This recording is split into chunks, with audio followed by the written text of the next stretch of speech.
Hey everyone, it's Andrew Nagel here, and I wanted to kind of share a feature that the top tier patrons get to do, which is a one-on-one video chat with me, either through Zoom or Skype.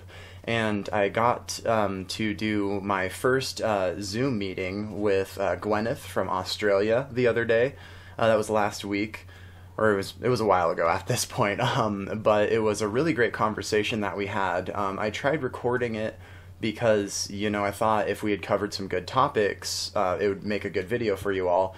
And we did, but unfortunately the video did not record any audio. And so, yeah, here I am, back with the questions that she had asked me, and I'm just going to answer them again, because it was some really good questions that she had, and I thought some useful information for everyone out there.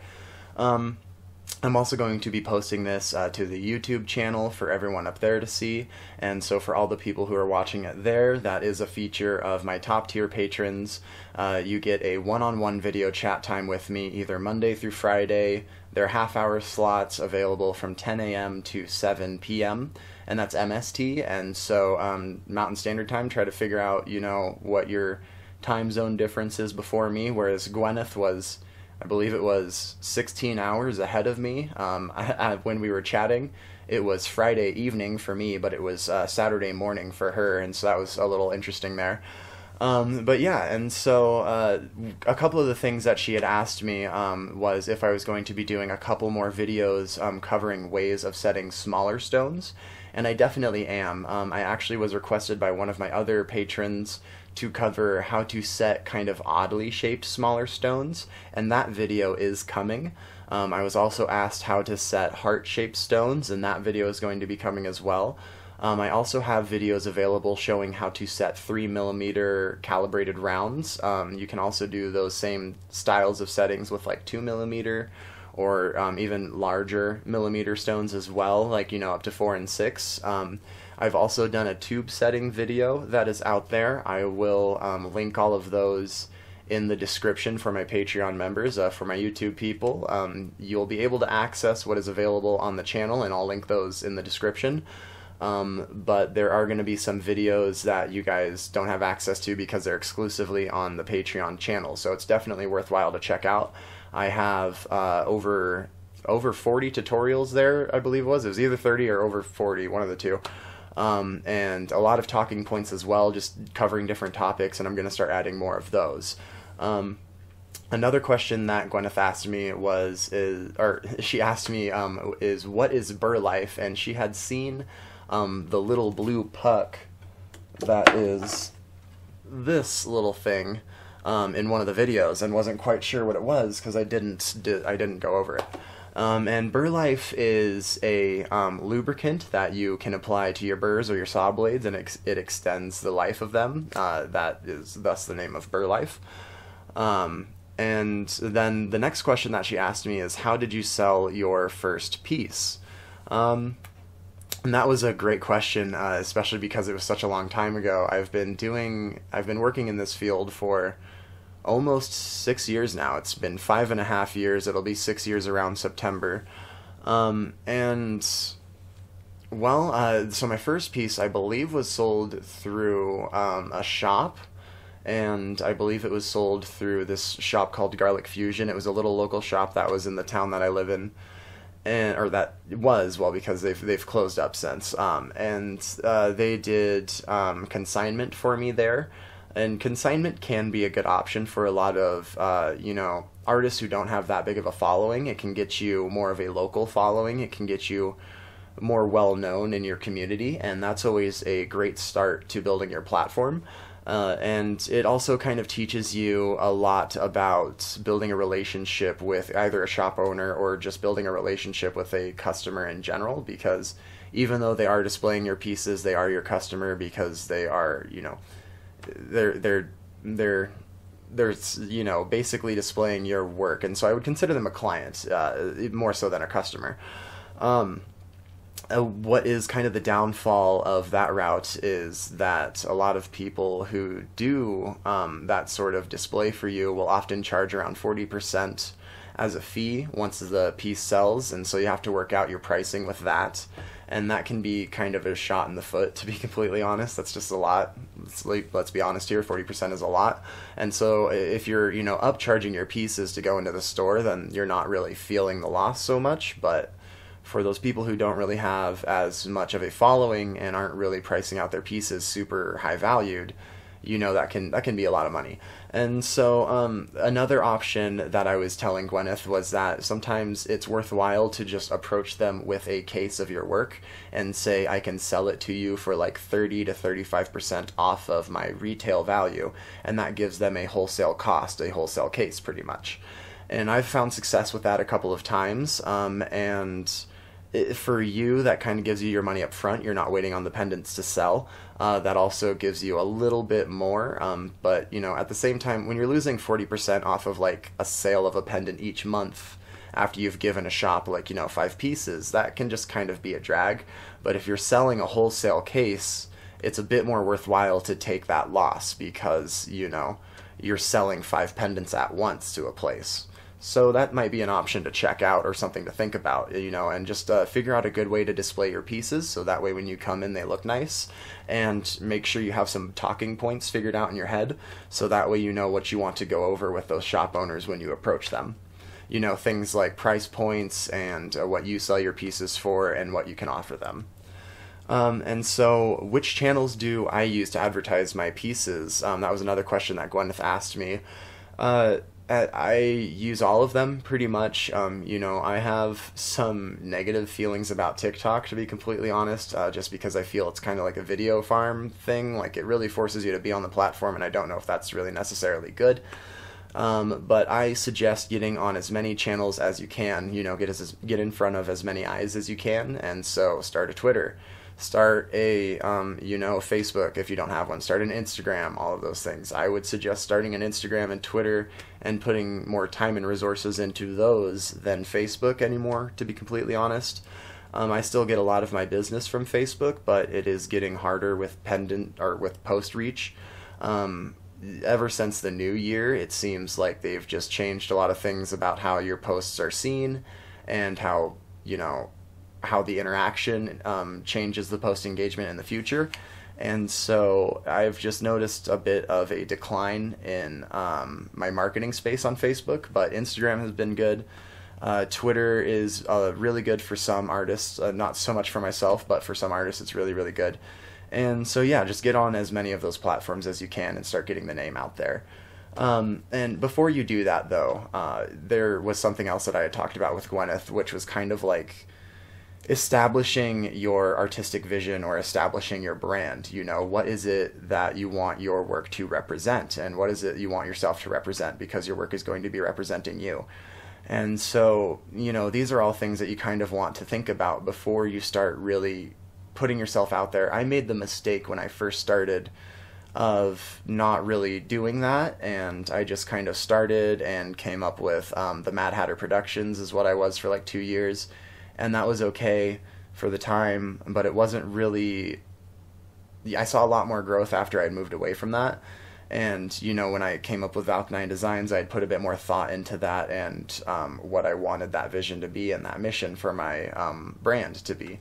And so I hadn't really done that with the Mad Hatter Productions. And then I also discovered that there was a lot of other industries, or at least businesses in various different industries that had that name. There was a recording studio, there was a photography thing, there was a lot of different Mad Hatter Productions out there. So individualism is something else that you need to think about and consider when you're determining what you're going to call your brand and how you're going to market yourself. And that individualism is what will make you stand out on each of the different platforms. So definitely make sure that you've just put a lot of thought into what your logo is going to be, your name. Just build all that up a little bit, and then build your channels up once you've got that a bit more established and polished up. That'd be my recommendation for you, at least. And then kind of going hand in hand with that is selling strategies, a mixture of high and lower end selling. And basically what she was asking there is that if I've seen success with making more pieces that are geared towards lower end clientele, or people who can only afford like $50 to $100 pieces, or if I've seen more success with gearing pieces towards higher end clientele. And my suggestion is, at least when you're first starting off, is to gear towards both. You know, you want to get your foot established with both of those clients. And for myself, at least, you know, and I love each and every single one of my clients, I did notice when I first started getting into like silver and really getting serious about it, I was kind of struggling to break through that kind of client niche that I was in of lower end pendants, and getting into the higher end pendants was a little more difficult. But I suggest really trying to gear towards both of those things. You know, once you feel your skill sets are appropriate, start getting higher end stones. Once you feel your skill sets are appropriate, start working with gold and start working with, you know, more higher end materials. If you're not working with silver, you know, start progressing into silver when you can, because there is just inherently more value in cut gemstones, in, you know, precious metals like gold and silver versus copper. You know, it's kind of about like how much value are you bringing to the piece. And so if your skill set is valuable enough and your material is valuable enough, then you will be able to market to the higher end clientele. And so I also think it's a good strategy to have kind of lower end pieces available as well. I'm working on getting some lower end production runs going, and some like, you know, wax carving production runs going, and also trying to get some like lower end wire production or wire wrap production pieces going.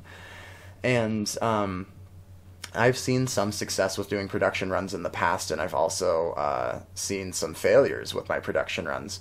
I did a heart series that, you know, honestly was not a very creative design, and it kind of mimicked what another artist had already done. I didn't realize that at the time.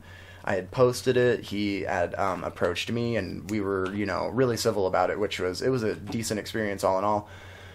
But I think I sold one of those pendants, and that would probably be the issue, is that I didn't do enough research. I didn't see if any other artists had kind of done this design first.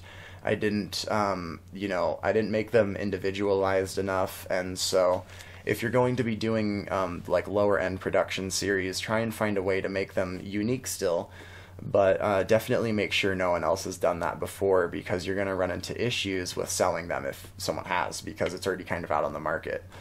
And so another question that Gwyneth asked me was the possibility of turning this into a career. And yeah, it's totally possible. I mean, there's a lot of artists out there doing this as a career. And a lot of them started in wire. I mean, a lot of the people that you are seeing doing full-time fabrication work now started doing wire wraps. And so that's something that's always inspired me. One of those people is Matt Fisher. He's made insane progression over the last couple of years. It's really inspiring to see, actually. And he's been doing a full-time gig, and he's made a lot of strides over the last couple of years. And so that's really cool to see. And then there's just a lot of artists out there. I've been trying to think. Sarah, I forget her last name, but Paradigm Jewelry, she's out of California. She started in wire, and she's won an award for some of her pieces, or at least one, I know. And she does, you know, custom bridal sets now. And so if you are willing to put in the time and the dedication into your craft, it will, what I told Gwyneth when she asked me this is it will give back to you what you put into it. And so if you put in the hours, if you put in the time, if you put in the money to buy better tools, materials, and stones, it will come back to you. Hard work always pays off, is what I tell people when they ask me that sort of question. And that's what I would suggest to any of you guys who are just kind of starting off, or maybe even, you know, kind of journeymen in this field or whatnot. I still consider myself a journeyman, you know, apprentice, journeyman, master, whatever, or I guess there'd be novice before that, either way. You know, I still have a lot of progression to do myself. I've been doing this full-time since 2018. I left my day job in May of 2018. I have been working in the field, like I said, 5.5. It will be 6 years in September. And so turning this into a career myself was honestly just me putting in the time. I used to, before I started doing this full-time, I was working 10 to about 7 to 8 o'clock at night, and what I would do is I would wake up at 5 in the morning, so that way I would be able to work from like 6 until roughly around 9:30, you know, when I would go to work, and I would work on jewelry for that entire time before work, and then I'd go do 8 hours, and then I would come back home and I would work on jewelry till I went back to bed. And I really consider that time period being the time that when I built up my skill and I built up my foundation to really take this to a full-time career. And I mean, you know, especially going into like the pandemic and whatnot, it was scary at certain times, and it was definitely scary at the beginning of it, but I also just looked at it the same way during the pandemic. I looked at myself and I said, what I put into this, I will get back out of it. And it was a successful year, and so that was nice. And then, you know, the Patreon thing started then, and so thank you all for the Patreon members who joined up during that time, and hopefully it grows into a bigger space for everyone as well. And hopefully the YouTube space does as well. Thank you for everyone who is watching this on that space. I hope this has been some really good information for you all. I know it was a little bit scattered there. I'm hoping in the future that when I do these Zoom chats with people, I can record the actual conversation and then post that whole, because it's a bit more natural and free-flowing than me, you know, looking at the questions on my computer and just kind of answering them from memory. But thank you all so much for watching. If you have any other questions that you want answered, I would love to do kind of a Patreon question video that I just answer for everyone, and then also for the YouTube people, go ahead and put your questions in the comments, and I will answer whatever I can for you all in another video, you know, either a week or so from now. So thank you everyone, and I hope you have a great day.